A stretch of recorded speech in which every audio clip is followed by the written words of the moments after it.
Good mythical afternoon, everyone. This is Mr. Ayala with another vlog for you. This is 6.3, Ratifying the Constitution. Not doing a webcam today, don't really feel like it, but this works for us. So, as always, please make sure that you're writing down your notes that you need, and at the end there will be a verbalized question. So please make sure that you are listening as well as writing down the information that's needed on this vlog. And as always, you can always check and review this as many times as you need to so that you feel comfortable with the content that we're reviewing. So anyway, this is 6.3, Ratifying the Constitution, or the battle for the ratification of the Constitution. So we started off, we were talking about the Federalists and the AntiFederalists in this section. But before we do that, we need to talk about this concept of federalism. So the Constitution is based on this idea, and this idea is that the national government is not only split horizontally or through the separation of power, those three branches like we talked in 6.2, but it's also about how the national, state, and local governments share or do not share certain powers. So some examples. Education. Is that a national or a state power? Well, it's actually a state power. Even though the national government does have a tendency to do a little bit with this, it's actually the education is a state power. What about the military? Well, it is a national power. The national government has the power for military.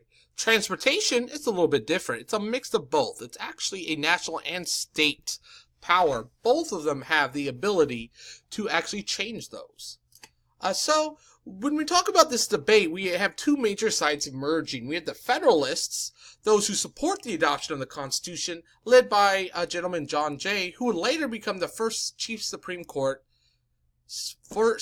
Justice of the Supreme Court, under Washington.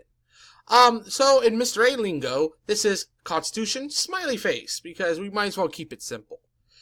So one of the things they want to do was to move some powers from the states to the national government. So if you remember from 6.2, we were talking about how powers like the power to levy taxes, regulate trade, or even enforce laws started to move from the states to the national government through the Connecticut Compromise. And they also like the idea that they can divide the powers among the many branches, the whole idea of separation of powers, how the executive branch can only enforce laws, how the legislative branch can only make laws, and how the judicial branch, who is under construction, will later only be able to interpret laws. They also like the idea that there's a single person to lead the executive branch. They like having one person who can rotate in and out every 4 years as need be. From there, we go to the other side, the Anti-Federalists, which are led by a man named George Mason, or in Mr. A lingo, sad face the Constitution. So they have a few major problems with the Constitution. And what's really kind of interesting is, personally, I think their arguments are a little bit stronger. For example, the idea of how the power should remain with the states. As we spoke about earlier this year, we were talking about the concept of those who are closest to the problem are usually the one with the best ideas. And this was one of the major conflicts and problems during this debate. They also like the idea that the legislative branch actually has more power than the executive branch, which, for all intents and purposes, is the truth. The concept of the United States government, of the president being the most powerful person, is a tradition that kind of starts with Thomas Jefferson with the Louisiana Purchase, which we will go over at a later date. Also, they didn't like the idea that the executive branch underneath the new Constitution would have so much power, because as always, we are terrified of having a king or a tyrant at the head of our government. That's one thing we got to understand about the United States. We don't like tyrannical people. We don't like people who are overly oppressive. We really have a tendency to rebel or make fun of or just downright dislike those type of people. Also, my personal biggest argument for why I think the Anti-Federalists kind of win this is that we needed a Bill of Rights to protect the people from the government. Because we got into this situation of fighting against the British because they were taking away our liberties and our rights. And as we look into this, we need this because it is the nature of government to always take more power than it's given. And if we don't have something that's internally inside the government, other than the separation of powers and federalism, as a side note, that protects the citizens from it, eventually it will become tyrannical. And we've got to understand that those first 10 amendments that we do develop are so important to the construction of our society.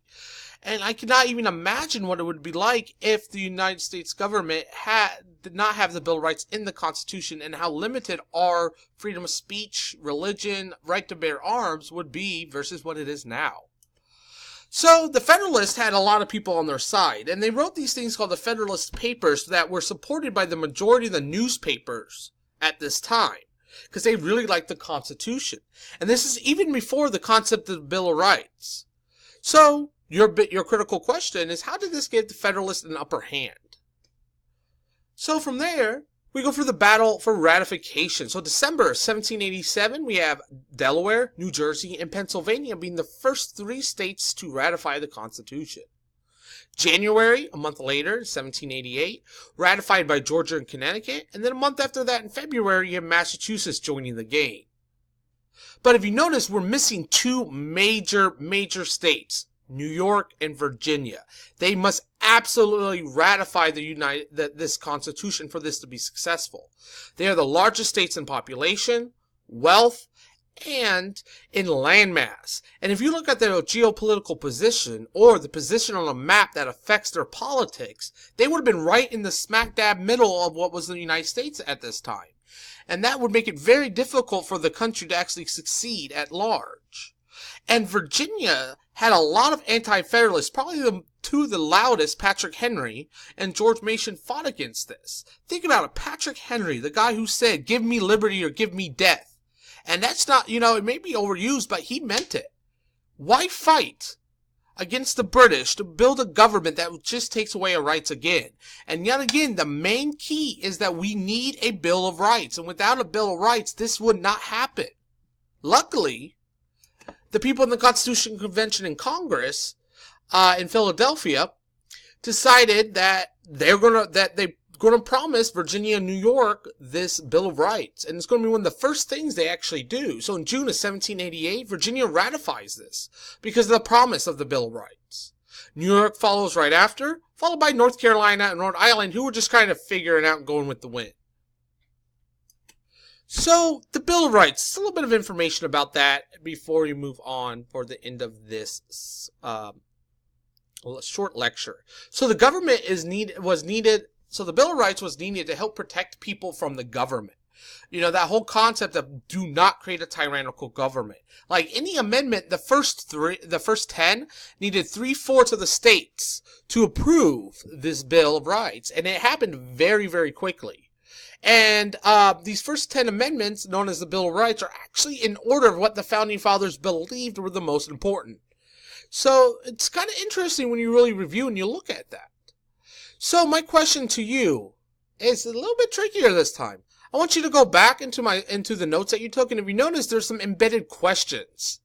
I would like you to put the question that you would like to answer on your discussion board, and then answer the question to the best of your ability. And as always, don't forget to be awesome.